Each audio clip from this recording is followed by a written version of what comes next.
The alarm bell on the training yard cracked through the morning air, and every cub froze mid-breath. I did not move from my spot at the edge of the field. My hands stayed loose at my sides, the way I had trained myself to hold them, because a shaking hand tells a predator everything it needs to know about you. Instructor Vorak stood in the center of the yard, his claws digging small trenches into the packed dirt. He was the oldest trainer on this outpost, a gray-furred giant who had broken in 3 generations of cubs before these ones were even born. He did not look happy. He looked like a creature who had just watched something impossible happen and did not know what to do with the fact of it. 20 cubs stood in 4 straight lines behind him. Not a single ear was turned sideways. Not a single tail was twitching.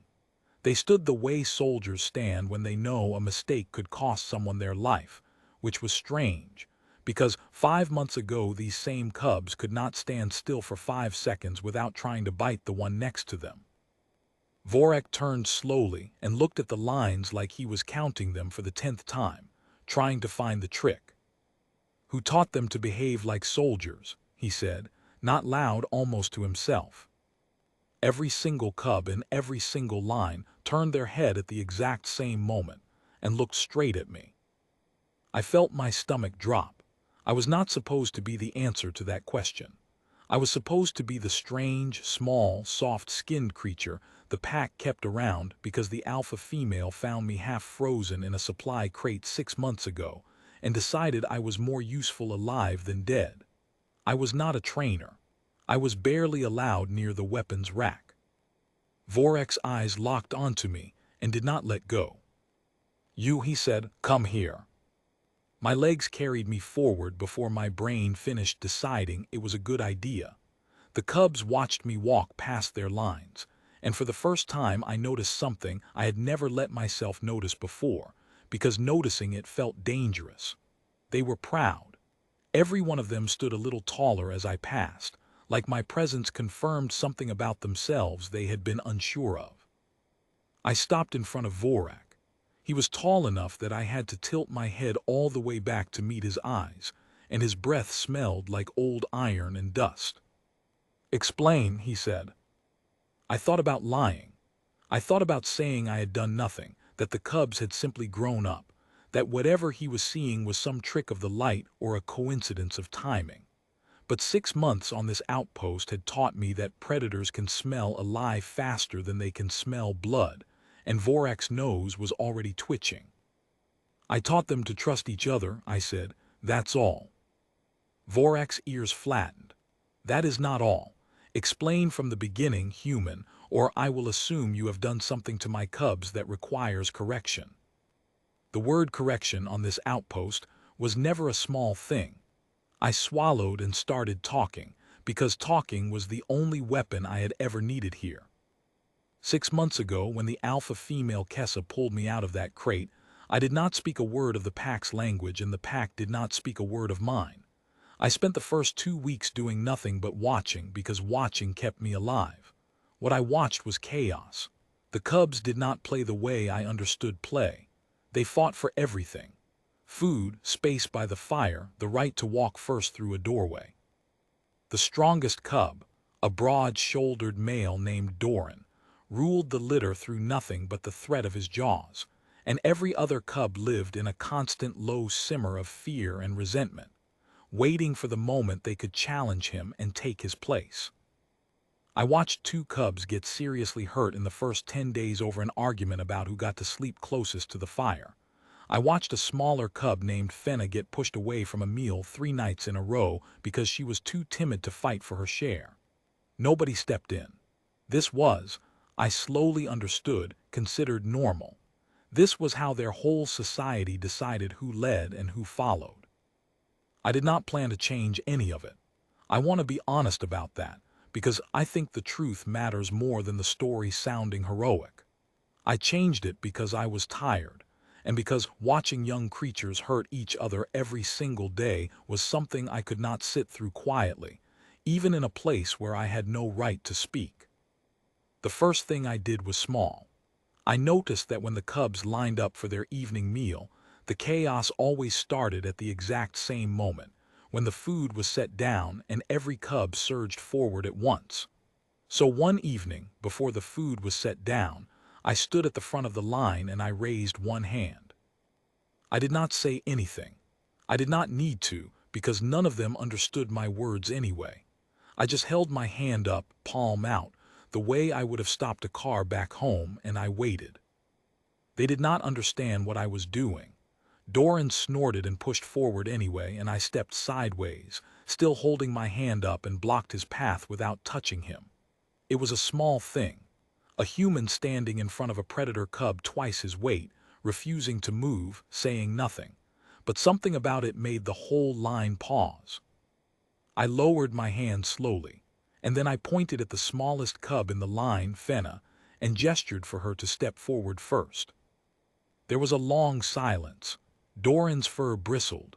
I genuinely thought in that moment that I had made a mistake that was going to cost me something important. But then Fenna, shaking, stepped forward and nobody stopped her, and she ate first for the first time in her life. That was the beginning. It was not a plan. It was one small act of standing still when everything in me wanted to run. Over the following weeks, I kept doing small things like that. I taught them to take turns, not because taking turns was a moral lesson, but because I showed them, again and again, that a group that shares resources fairly gets stronger faster than a group that fights over every scrap. I showed them that if they moved together instead of scattering, they covered more ground and found more food. I showed them that if one cub watched the perimeter while the others rested, everyone slept safer than when they all tried to stay alert alone, and ended up exhausted and snapping at each other from tiredness. None of it had a name at first. I was not teaching them to be soldiers. I was teaching them what I remembered from watching my own father run drills with the volunteer fire crew back home, the kind of thing where a group of ordinary people learn that discipline is not about obedience. It is about making sure everybody comes home at the end of the day. I taught them to line up by height so smaller cubs were never crushed in a rush. I taught them a simple signal. A raised hand meant stop. A closed fist meant wait.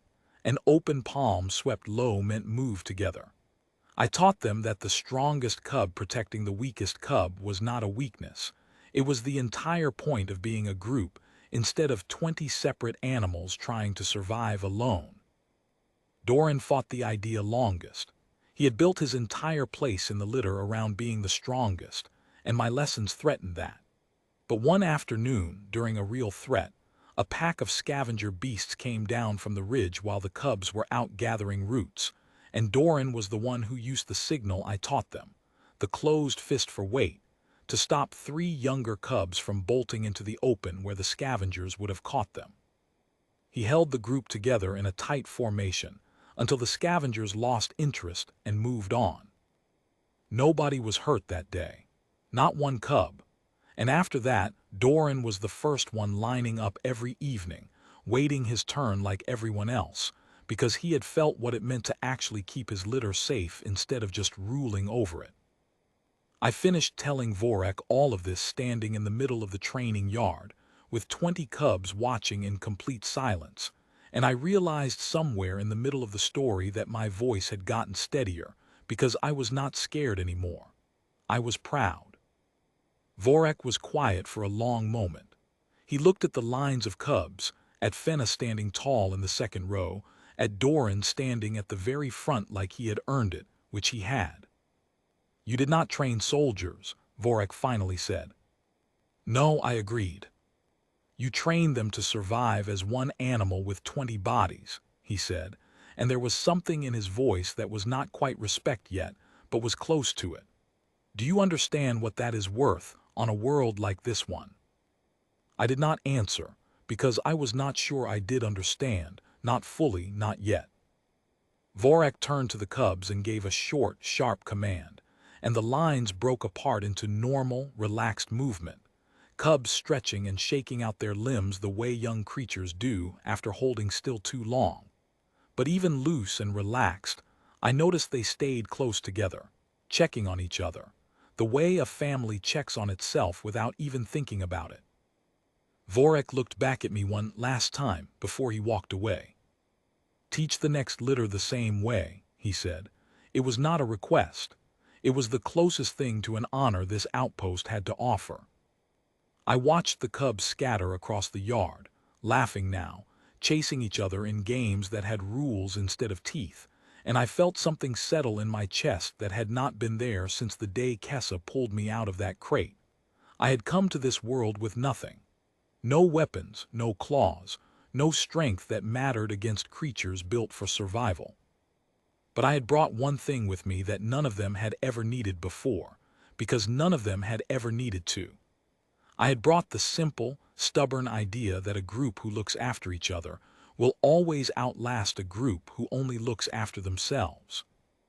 And for 20 predator cubs who once fought over their place by the fire, that one idea had been enough to change everything.